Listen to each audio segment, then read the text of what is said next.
총선 참패 후 흐트러진 당 전열을 정비하는 가운데 투박한 국정 운영과 협치 부족을 지적한 윤상현 국민의힘 인천 동구 미추홀구 을 당선인, 5선 국회의원, 윤석열 캠프 총괄특보단장, 제20대 국회 후반기 외교통일위원장 역임, 총선 패배 원인을 규명하고 진솔한 성찰과 국민 기대 수준에 맞는 변화와 혁신을 이뤄내야 한다고 강조. 국민한테 사죄를 하고 용서를 하고 총선 백서를 만들고 우리의 결의를 다지면서 혁신의 방향을 제시하는 거, 그게 저 윤상현의 역할이라고 보거든요. 윤상현 당선인이 생각하는 당대표의 역할과 당 혁신 방안 집중 분석합니다. 국민의힘이 새 원내대표를 선출하고 재정비에 나섰습니다. 총선 참패 이후 국민의힘에 필요한 혁신은 무엇인지, 여소 거야 형국의 협치는 어떻게 이뤄가야 할지 윤상현 국민의힘 인천 동구 미추홀구 당선인과 얘기 나눠보겠습니다. 윤 당선인 안녕하십니까? 예, 안녕하세요. 네, 축하드리고요. 예. 윤 의원은 외교안보 전문가이시기도 한데요. 먼저 일본 라인 야후가 네이버와 손절하고 독립을 추진하고자 하는 문제부터 좀 짚어보겠습니다. 라인은 지금 일본에서는 국민 메신저로 인기입니다. 이 사태가 단순히 한 기업만의 문제가 아닌데 일본 정부가 한국인 민간 기업을 압박한 것으로 여겨지는데 정부도 지금 뒤늦게 나섰습니다. 이번 사태를 어떻게 보고 계세요? 우리 전 말씀하다시피 단지 이게 기업만의 문제가 아니다. 정부가 가만히 있어서는 안 된다. 지금 아시다시피 데이터 주권 또 경제 안보 등을 중시하는 국제 글로벌 환경 속에서 대한민국의 국익 수호를 위해서 또 한일 간의 미래지향적 관계를 위해서 정부가 무엇을 해야 할지 고민을 할 시점입니다. 이 라인 야후라는 게 제가 알기로 2019년도 네이버하고 마이크로소프트가 만들었습니다. 지금 일본의 인구가 한 1억 2천만 명이 넘거든요. 이 라인을 이용하는 사람이 무려 9,600만 명이랍니다. 80% 인구가 이 라인 야후 이 메신저를 쓰고 있는데 한마디로 일본판 카톡이라고 생각을 하면 됩니다. 그런데 일본뿐만 아니라 인도라든지 대만이라든지 태국 이런 나라들에서 쓰니까 무려 2억 명이 쓰거든요. 그런데 이 사건의 발단이 뭐냐면은 작년 11월에 52만 건에 달한 개인정보가 유출이 됩니다. 우리 한국의 네이버 클라우드에서 유출이 됐는데 이 유출 문제를 가지고 일본 총무성이 그냥 보안 조치를 해라 아니면 벌금 등 페널티를 내리는 게 아니라 지분 정리를 요구하고 나선 겁니다. 이게 대단히 이례적인 거거든요. 이게 상상할 수 없는 조치를 취했는데 왜 그러냐면은 작년만 하더라도 개인정보 유출 사건이 일본 내에서 100만 건 이상이 무려 8건 있었습니다. 근데 그 8건에 아무 얘기를 안 하다가 왜 이 52만 건을 문제 삼느냐.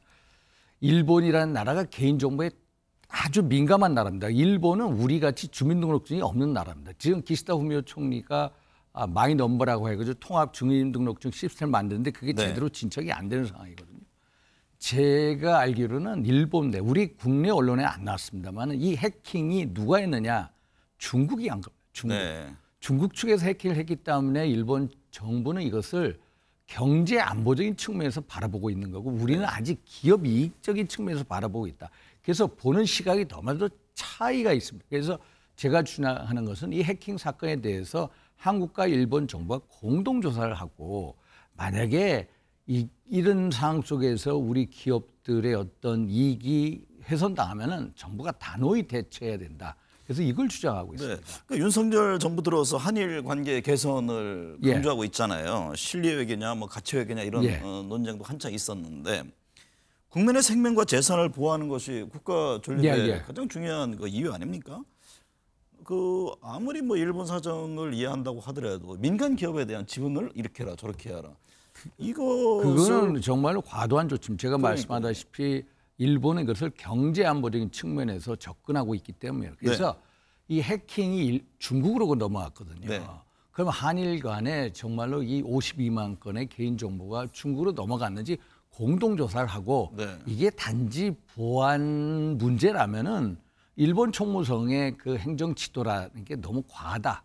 다시 철회를 해라. 좀 더 외교적으로 접근해서 철회하라. 네. 이것을 지분 정리는 과도하다. 네. 그냥 보안 조치 요구 이걸로 끝내라. 그래서 너희들의 행정 지도를 바꿔라는 겁니다. 예를 들어서 우리 네이버가 일본 이용자 정보를 이용한 게 없거든요. 불법으로 활용한 것도 없습니다. 그런데 일본 정부의 요구는 무슨 적성국의 기업들이 한 것이냐 너무 과도한 요구를 하고 있습니다. 설사 아시다시피 네이버 클라우드가 한국에 있습니다. 한국에 있으니까 일본 이용자들의 정보가 다 빠져나갈 거다. 이런 식으로 추측을 하고 지분 정리를 요구하고 그러면은 경영권을 다 가져가겠다고 합니다. 네. 그러면 세상에 어느 나라 기업이 일본 가서 사업을 하겠습니까? 그렇죠. 이것은 도저히 묵과할 수 없는 거고요. 네. 그래서 한국 정부가 제가 계속해서 이 문제를 가지고 얘기하고 지난주에도 일본에 이제 그 여러 국회의원이 왔습니다. 네. 이 상임위 소속에 있는 국회의원, 우과라는 국회의원도 중의원인데 자민당 알지를 못하는 겁니다. 그래서 이 문제를 제가 제기를 했거든요. 돌아가서 이 문제를 적극 환기시켜라. 왜냐? 우리가 보는 어떤 이 민감성하고 일본이 보는 민감성이 다릅니다. 그래서 지금 빨리 정부가 외교적인 접촉에 나서야 할 시점이 왔다라고 얘기를 하고 있습니다. 지난주 윤석열 대통령이 취임 2주년 기자회견을 가졌습니다. 예. 핵심 의제로 주목을 끌었던 최상병과 김건희 여사 관련 특검에 대해서는 뭐 반대 입장을 분명히 했고요. 야권은 변한 게 없다면서 공세 수위를 높이고 있는데요. 윤 대통령에 대한 회견 평가가 궁금합니다. 그 결국 우리 이제 국민의힘이 총선에서 대참패를 겪었습니다. 네. 대참패의 의미는 뭐냐면은 우리 윤 대통령 입장에서 결국 국민적 기대, 국정 운영이 못 미쳤다는 겁니다. 결국 총선 참패의 의미는 뭐냐? 보다 야당하고 소통하고 협치하라는 거고요. 네. 국민들하고 소통하라는 겁니다. 그래서 대통령께서 이미 변화가 시작이 됐습니다. 4월 19일인가요? 이재명 대표한테 여야 영수회담을 제의를 했고요. 그래서 두 분이 만나셨고 또 이 대통령이 달라진 모습이 뭐냐면은 이제 정지석 비서실장, 뭐 홍철호, 뭐 김전 수석들을 임명할 때 보면은 인선 배경을 직접 대통령실 기자실에 가서 설명을 해주시고요. 또 이제 5월 9일 날 기자회견을 하지 않았습니까? 물론 기자회견이 국민적 기대에 부족한 면도 있는 건 사실입니다. 그래도 그렇지만 대통령이 보다 민심에 소통하려는 민심에 다가서는 노력을 했다. 진일보했다라고 봅니다. 제가 높이 평가하는 것은 이 기자회견이 1년 9개월 만에 열렸고요. 그렇죠. 제가 질문하는 그 기자회견장의 모습을 잠깐 봤거든요. 너도 나도 해서 무제한적으로 질문을 거의 받아줬고 특히 이제 김건희 여사 문제에 대해서 대통령께서 이제 사과를 표현했다는 거 이런 면에 있어서 저는 이제 평가를 높이 하고 있습니다. 총선 참패 이후 국민의힘은 좀 무기력해 보입니다. 황운하 비대위 체제를 가동했고 추경호 의원을 원내대표로 선출했습니다. 현재 관심은 당 대표에 언제 어떤 인물이 되느냐인데 당초 예상했던 6월 말 7월 초에서 황 비대위원장은 좀 늦춰질 것이다. 이런 입장을 밝힌 바가 있습니다. 당대표 선출 시기 문제는 어떻게 보세요? 저는 계속해서 혁신을 주장합니다. 혁신을 왜 주장하면은 우리 국민의힘의 이 참패라는 게 역사상 유례가 없는 참패입니다. 그렇죠. 1987년 민주화 이후에 집권 여당이 이런 식으로 대참패를 경험한 적이 없고요. 그렇죠. 특히 여당이요. 또 우리 보수 정당이 당명을 바꿔가면서 3번 연속 진 경우도 없고요. 2000년 이후에 우리가 총선을 치면서 수도권에서 이긴 적이 언제지? 2008년도 한 번 있습니다. 그리고 또 하나 중요한 게 21대 총선이나 지금의 현 총선을 보면은요, 우리의 의석수가요, 110석 미만으로 둘 다 떨어졌습니다. 계속. 아니, 300석 중에 110석도 안 되는 정당입니다. 그래서 총선 참패의 원인이 무엇이냐? 원인을 규명해야 되지 않겠습니까? 그리고 우리를 지지했던 대통령 선거 때 지지했던 그 수많은 유권자들이 우리 곁을 떠나간 거, 우리가 잘못한 거에 대해서 용서를 구하고 사죄를 하고 또 총선 백서를 발간하고 우리가 혁신을 통해서 결의를 다지고 그러한 혁신의 토대에 의해서 전당대회를 치를 수밖에 없다. 그러려면 당연히 늦어질 수밖에 없다는 겁니다. 네. 지금 관리형 비대위가 들어서서 정말로 6월 말 7월 초에 전당대회를 한다? 한번 생각해 보십시오, 우리 앵커님. 아니 6월 말 7월 초에 하면은 그때 여야 간의 현안이 뭐가 되겠습니까? 여야 원구성 협상합니다. 네, 그렇죠. 또 특검 가지고 얘기합니다. 우리가 혁신을 하겠다 그때 얘기하면요. 혁신의 동력이 없어가지고 아무도 언론에서 별로 받아주지 않는 겁니다. 그래서 지금이야말로 혁신의 최적의 타이밍이다. 네. 혁신을 해라. 아무리 관령 비대위로 출범했지만은 혁신의 몸부림이라도 쳐라. 제가 황우영 비대위한테 주장하는 거고요. 그래서 네. 그런 모습을 보여달라. 그러기 위해서는 정말로 조금 늦어질 수밖에 없다. 언제쯤 저도 7월 안 돼. 한 8월 정도 가야 8월, 되지 않겠나 네. 이렇게 봅니다. 추경호 원내대표가 친윤 TK 예. 출신이라는 점을 감안해서 당대표는 수도권 비윤계 인물이 돼야 하는 것 아니냐 이런 얘기도 일각에서 나옵니다. 향후 당을 이끌 대표로 어떤 인물이 돼야 한다고 보세요? 그러니까 이제 추경호 의원이 TK 출신 의원이죠. 그러니까 당대표는 수도권이 돼야 된다. 네. 왜냐하면 우리가 수도권의 감성이 너무 약하기 때문입니다. 수도권 출신 의원이 당대표가 되면은 수도권의 어떤 확장 전략이라는 이런 면에 있어 훨씬 더 유리하기 때문에 그런 얘기가 나오는 거고요. 네. 사실 뭐 어느 지역에 어느 뭐 누가 나온다보다도 정말로 누가 당대표에 나오느냐 또 수도권이 아니냐 그보다도 가장 중요한 문제는 당이 어느 방향으로 가야 되느냐. 네. 혁신의 방향을 어떻게 선도하냐 이게 중요합니다. 네. 우리는 제가 첫째, 둘째, 셋째 혁신이기 때문에 우리가 현재 위기에 있는 것을 압니다. 그러면 당대표 스스로 본인의 역량을 가지고 위기가 뭔지, 위기의 본질이 뭔지 그거에 대해서 진단하고 처방전을 내리고 이것을 가지고 네. 이끌어갈 수 있는 혼자만의 그림을 그릴 수 있는 역량이 있어야 됩니다. 윤 의원도 예? 출마 의향 갖고 계시죠? 저는요. 어떤 그런 걸 얘기하면 제가 혁신의 진정성이 빠르기 때문에 지금 네. 당장 말씀 못 드리고요. 당인이라면 당의 요구가 있을 때는 네. 또 나서는 게 당인의 자세입니다. 그래서 네. 중요한 것은 우리 당의 문제가 뭐냐 영남 중심 당이라는 거. 이것을 네. 수도권 중원으로 확장을 시켜야 되고요. 또 하나 중요한 것은 우리가 너무 60대 지지층에만 안주하고 있다. 전 세대에 가까워하는 당으로 만들자. 또 우리 네. 당에 제가 항상 주장하는 게 우리 당의 고질적인 병폐가 몇 개 있습니다.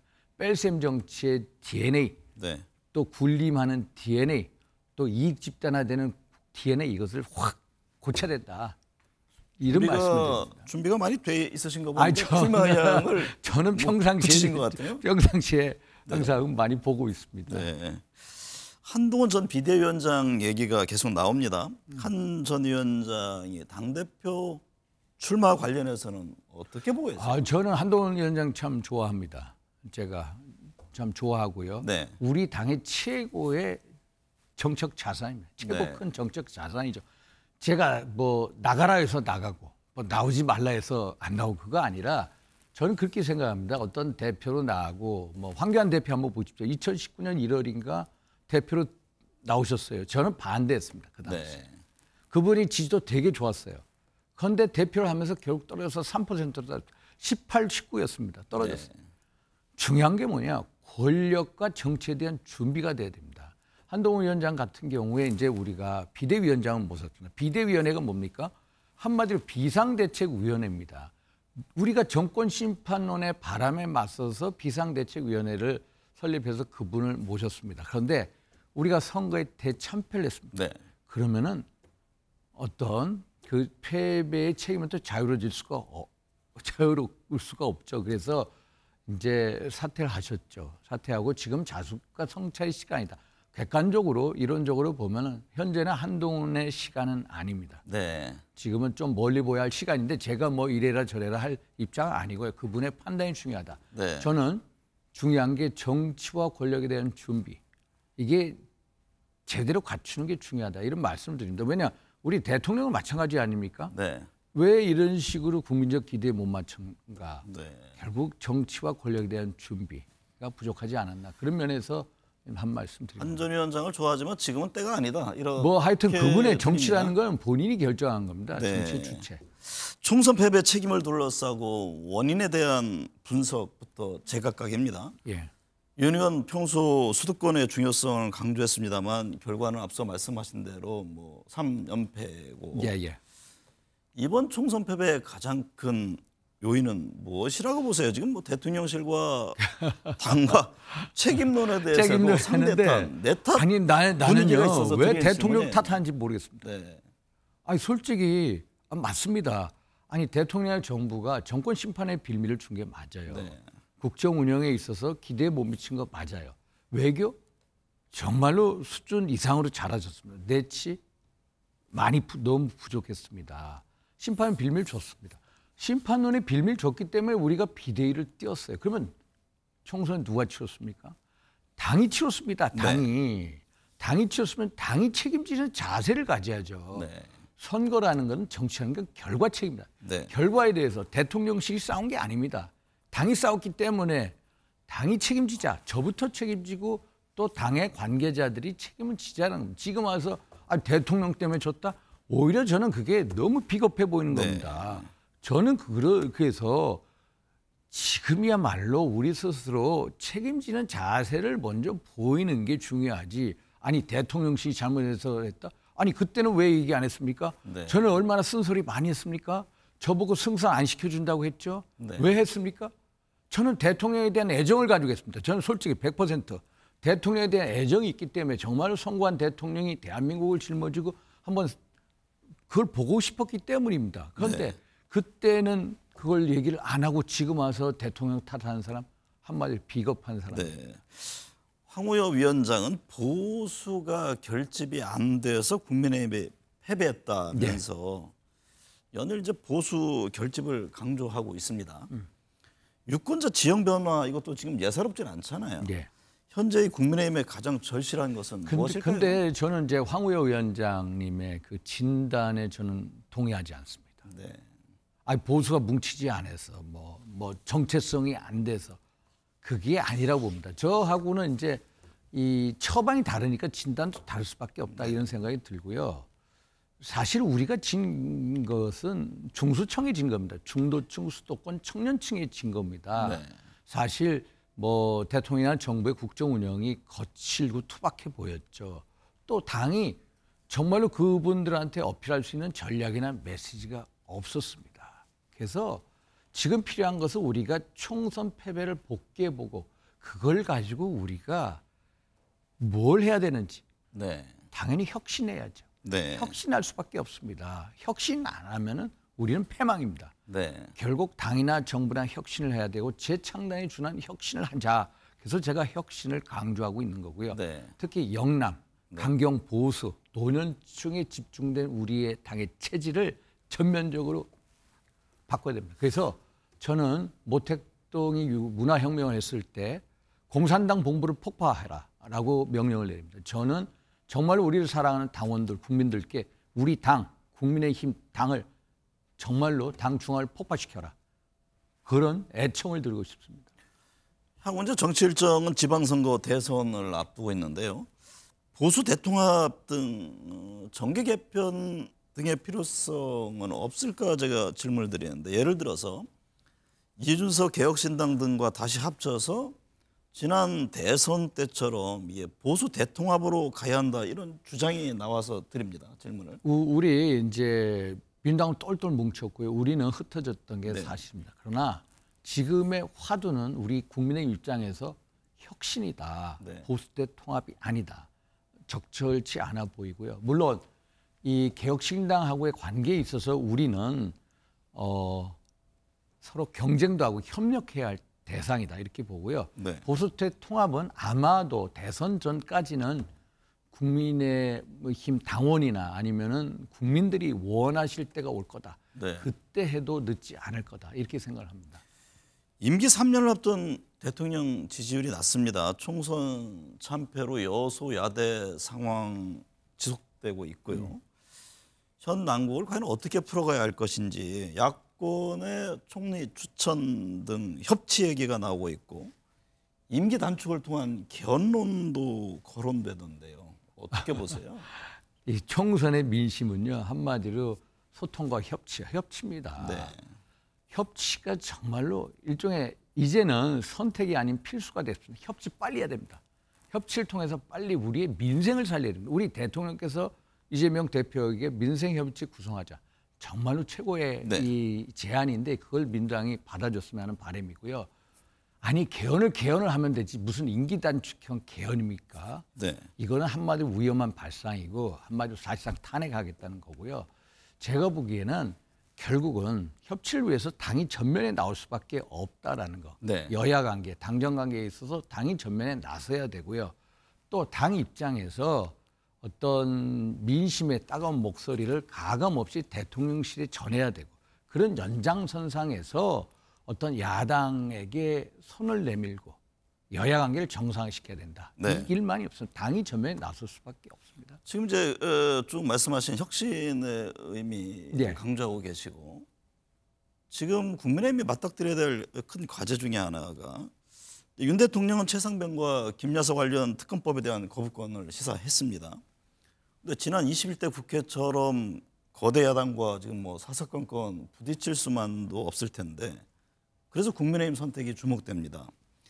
당과 대통령실과의 관계라고 해야 할까요? 어떤 변화가 필요하다고 보세요? 네. 지금 이제 우리가 보통 얘기할 때 수평적 관계, 뭐 수직적 관계냐, 네. 수평적 관계가 좋고요. 우리 당이 대통령 눈치를 보는 게 아니라 국민의 눈치를 보여야 됩니다. 네. 그러면서 대통령의 국정 운영을 뒷받침해야 된다. 그래서 당과 대통령실의 관계는 긴장도 있어야 되고 협력도 해야 돼요. 긴장 플러스 협력의 관계로 다시 리세팅을 해야 됩니다. 도울 건 도와주고 네. 또 아니요. 아닙니다 할 때는 아닙니다 얘기를 하는 게 정상적인 관계다. 너무 각을 세워도 안 되고 네. 너무 따라가도 안 되고 네. 결국은 균형 감각을 갖춰야 된다. 그래서 당 대표가 중요한 겁니다. 네. 당 대표에 따라서 그 역할이 달라지는 겁니다. 당장 최상병 관련 특검 문제는 어떻게 보세요? 뭐 여론을 보면은 그거는 수용해야 된다 이런 쪽의 그 최상병 특검 네. 사실 저도 최상병의 안타까운 죽음에 대해서 명명백백하게 밝혀야 됩니다. 네. 저도 대찬성입니다. 그런데 저도 이게 현재 우리 그 국힘 대통령실의 상황이 뭐냐면 이게 잘 모르세요. 지금 공수처에서 너무 왕성하게 수사를 하고 있는 겁니다. 공수처라는 게 어떤 수사기관입니까? 문재인 정부 때 현 민주당 집권 세력들이 공정한 수사를 하자고 해서 공수처를 만들었습니다. 공수처에서 지금 관계자들 계속해서 불러서 수사를 하고 있는데 또 경찰에도 수사를 하고 있는데 또 똑같이 또 특검을 띄우자. 도대체 이 수사기관이 난립된 것을 어떻게 받아야 되나. 그래서 지금 특검 저도 하고 싶습니다. 그러나 지금은 절차적인 미성숙 단계다. 네. 그게 일단은 마무리돼야 된다. 그게 수사가 마무리된 다음에 그 다음에 대통령도 말씀하시지 않습니까? 한 점의 미혹이라도 의혹이 남는다면은 본인 당신 스스로 특검을 요청하겠다. 네. 저도 요청할 겁니다. 그래서 네. 지금은 조건부 수용 입장입니다. 네. 정말 이것은 우리의 입장에서 가치 문제고요. 우리 보수 가치의 문제 이것은 명명백백하게 밝혀야 됩니다. 네. 이렇게 생각을 합니다. 변화와 혁신도 다 때가 있습니다. 4월 총선 이후 국민들은 정치권, 여야 각각의 움직임을 주시하고 있다는 점을 명심해야 합니다. 오늘 함께해 주셔서 감사합니다. 감사합니다.